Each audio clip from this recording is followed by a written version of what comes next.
So, ngayon, right now, we're here na sa amenities ni Tryon Towers. So, ang good thing sa upper ground, we have a lot of amenities here at Tryon Towers. We have the massage room for those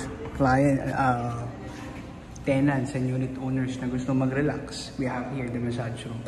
And at the same time, we have the tranquility pool, an indoor pool. So, after work, we can do swimming. Kung gusto na siya itong naiinitan. So, shower room. We have 2 sauna room, female and sauna room, female and male sauna room. So this is the actual view of the amenities here at the upper ground floor.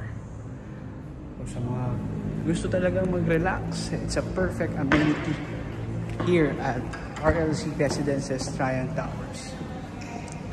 So pupunta naman tayo dun sa kabila sa party room B and party room A.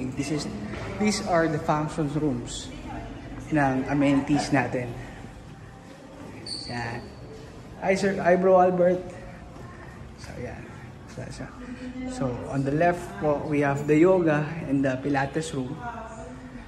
A very large room whereas we can do exercise, makapag-stretching, makapag-meditate, makapag-judo, MMA, boxing, all complete. So, yan.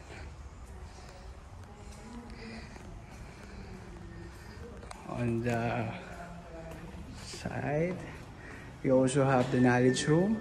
Pag we have meetings, Zoom meetings, or gusto natin mag-review, it can be. So, a quick trivia again. Ang isa sa mga nag-design nitong Tryon Towers is the Aria Designs.